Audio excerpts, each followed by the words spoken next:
Pessoal, vamos falar sobre a situação na Ucrânia, a bomba que jogaram num shopping center e a rendição de Mariupol. Vamos entender o que está acontecendo. Essa notícia foi sugerida por Thales, Alice Ancap e mais um monte de gente. Obrigado aí a todo mundo que sugeriu a notícia. Obrigado a você que está assistindo o nosso vídeo. Se você gosta do nosso conteúdo, por favor, deixe o seu like, se inscreva aqui no canal, né? Pois bem, como vocês podem ver, de novo não tivemos nenhuma grande mudança na situação das tropas russas. Os conflitos que estavam acontecendo perto de Kryvyi Rih aqui cessaram, a frente aqui está parada.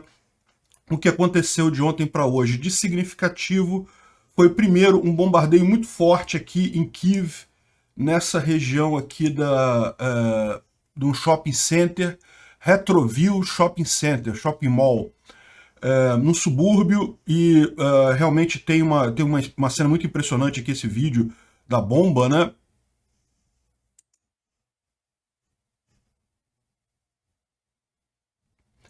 Dá para ver que é uma bomba muito forte realmente que foi lançada lá. Parece que foi um míssil Islander. Tem uma imagem aqui de como ficou o shopping depois. Shopping totalmente destruído. Agora, a grande questão é por que atingir um shopping center, né? O fato é que o que a gente está vendo é realmente aquele negócio da Rússia tá, ao invés de ganhar, já que não consegue ganhar avanço territorial, não consegue combater as tropas ucranianas, estão partindo para agressão pura, de forma a tentar forçar o governo a uma situação de paz, a uma negociação ou coisa do gênero, né? Bom, além dessa bomba muito forte que teve aqui em Kiev, o outro ponto significativo que aconteceu ontem também foi o ultimato dado pela Rússia sobre Mariupol, né? Mariupol, vocês sabem, continua a cidade resistindo com as tropas ucranianas. Não houve grande mudança aqui, houve essa entrada aqui, isso aqui foi conquistado recentemente pelos russos, mas basicamente os ucranianos continuam lutando aqui na parte central de Mariupol. Já tem, isso aqui já é subúrbio de Mariupol, tá? Isso aqui tudo já é parte da cidade, já foi tomada pelos russos, os russos estão tomando rua a rua, né? É um combate bastante sangrento, acaba matando muitos ucranianos, muitos civis, mas também acaba matando muitos russos nessa coisa. As perdas da Rússia nessa tomada de Mariupol estão enormes. E por isso a Rússia meio que deu um ultimato falando que tinha até as 5 horas da manhã lá na Ucrânia, até as 3 horas da manhã de hoje, para os guerrilheiros, os combatentes ucranianos de Mariupol entregarem suas armas, que eles teriam direito de sair de lá, que a Rússia deixaria eles sair de lá. É lógico, a gente sabe que não é isso. Se eles depuserem as armas, os russos ou vão matar eles todos, ou vão prender todos eles, vão considerar todos como prisioneiros de guerra. Então eles sabem que não tem muita saída daí, né? É uma luta realmente inglória desse pessoal, né?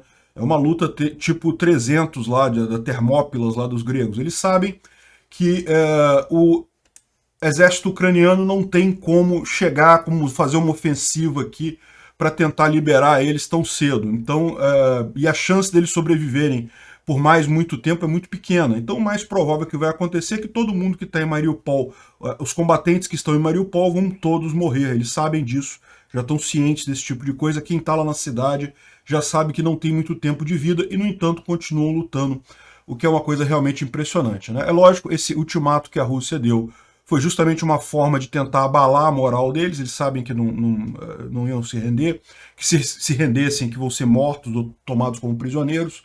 Mas, de qualquer forma, essa foi a jogada. Já passou as 3 horas, né, que seria as 5 horas da manhã lá, e não aconteceu nada, pelo menos por hora. O que vai acontecer é isso mesmo. A Rússia vai continuar avançando até tomar totalmente Mariupol e matar todo mundo que está lá.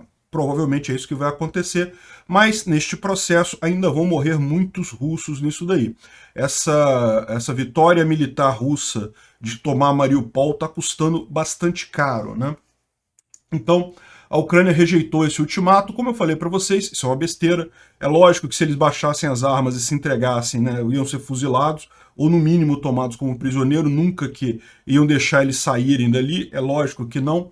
Então, isso daí é só mesmo uma jogada de marketing, tinha que rejeitar mesmo esse tipo de jogada, né? É uma pena pelos civis que ainda estão lá, mas quem está lá esse tempo todo, sabendo da situação que está, realmente é porque não tem alternativa, né? Não tem o que fazer. Realmente, é uma guerra bastante feia o que está acontecendo aqui em Mariupol, uma agressão totalmente injustificada, e o porquê disso eu já expliquei para vocês, porque foi em Mariupol que os russos foram derrotados em 2014, eles pretendiam fechar esse corredor aqui até a Península da Crimeia, entre essas áreas revoltosas aqui do leste da Ucrânia, né, aqui de Donbás, né, eles queriam fazer esse corredor vindo até a Crimeia e não conseguiram justamente porque foram parados em Mariupol.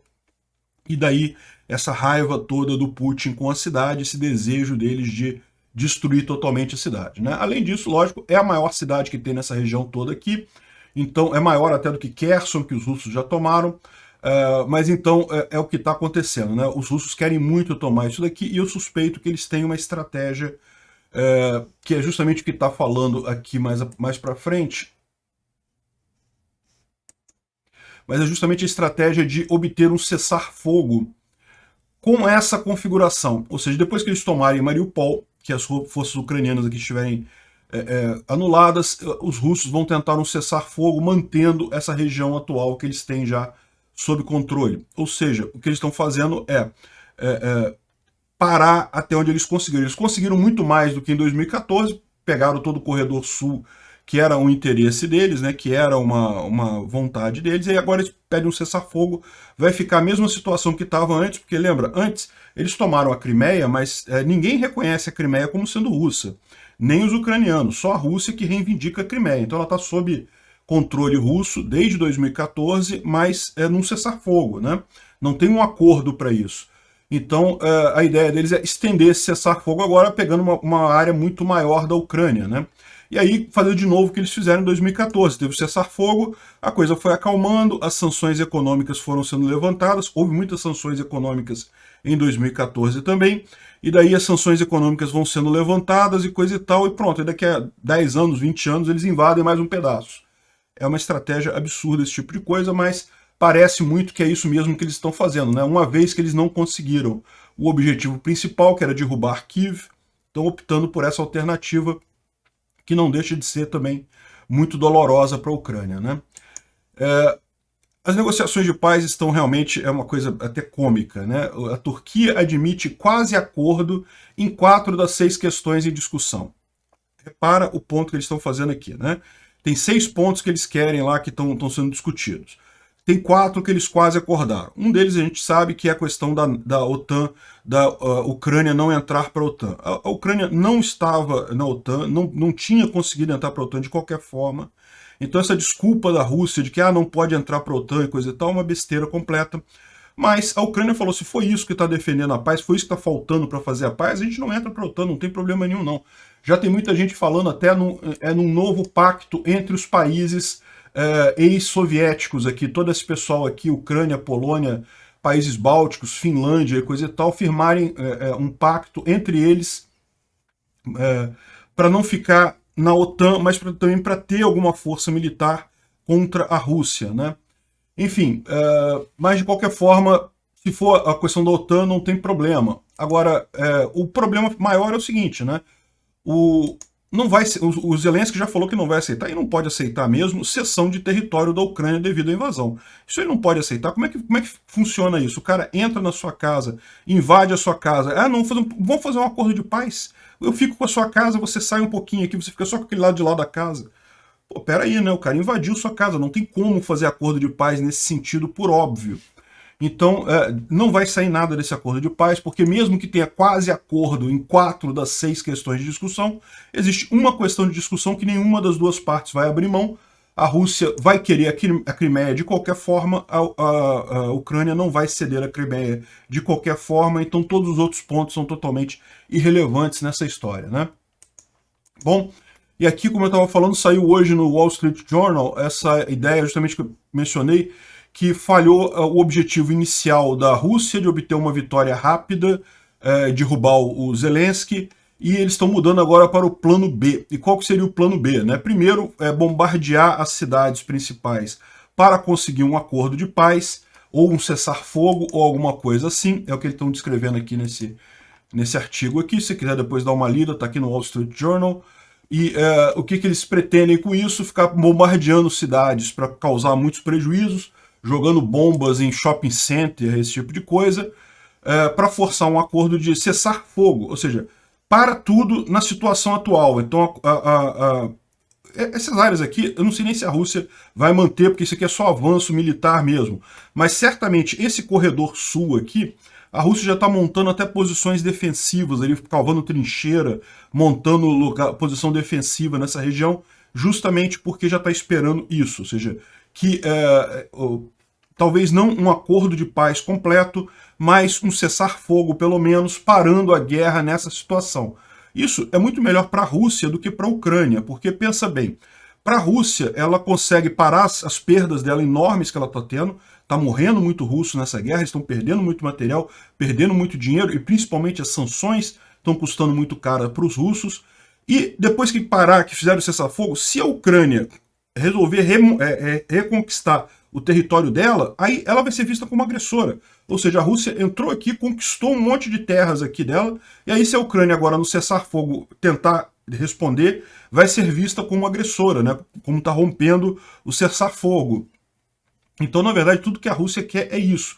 Ela quer bombardear cidades, quer causar danos, quer tomar Mariupol. Antes de tomar Mariupol, eles não vão fazer isso, mas assim que tomarem Mariupol, eles vão propor exatamente isso, um cessar-fogo, mantendo a posição atual para negociação de paz, né? E aí a Ucrânia vai ficar nessa situação. Se ela não aceitar um cessar-fogo, vai ficar parecendo que, pô, caramba, como é que é? Então tá perdendo a guerra, aí tá morrendo um monte de gente, e você não vai aceitar um cessar-fogo? E se por outro lado ela aceitar esse cessar-fogo, isso é muito bom para a Rússia.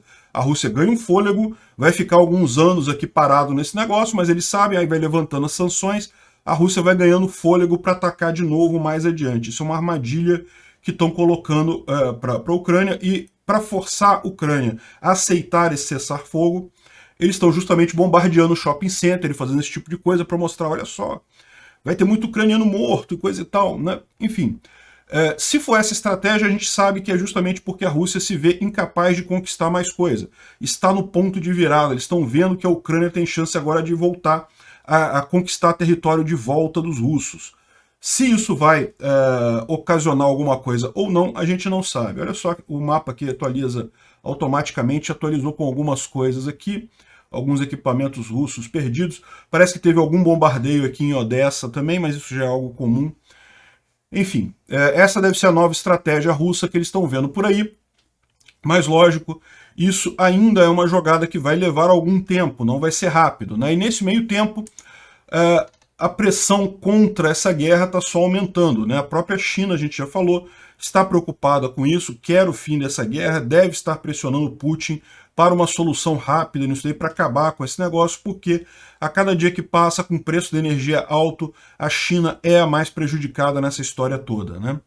E, além disso, surgiu a notícia ontem, eu não sei até que ponto é verdade, mas como eu falei para vocês, pelo que vazou daquelas cartas do analista da FSB, de fato há uma briga, há um atrito entre o chefe do FSB, que é o Bortnikov, e o Putin. Esse pessoal, eles são da mesma laia, tá? O Bortnikov não é melhor do que o Putin, não há forma de imaginar ele sendo uma pessoa melhor para a Rússia do que o Putin.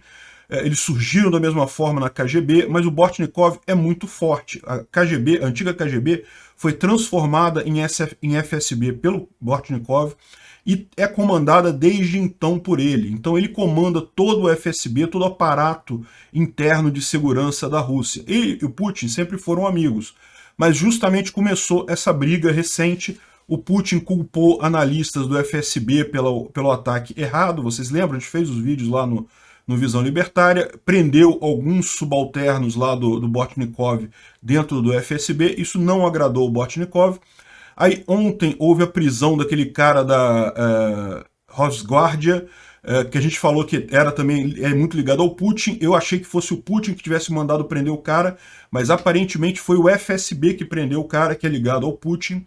Ou seja, está havendo uma rusga ali, uma briga entre essas duas forças muito poderosas. O Putin não consegue tirar o Bortnikov do FSB, ele não consegue simplesmente, o cara tem muita força lá dentro, é dos grandes poderosos dentro do Estado russo. Vai ser uma briga feia. Eu não sei se o Bortnikov vai conseguir tirar o Putin, mas que está havendo essa rusga lá dentro, tá. E aí você pode imaginar assim, ah, mas o Bortnikov também quer a Crimeia, ele também, exatamente, não vai mudar muita coisa não.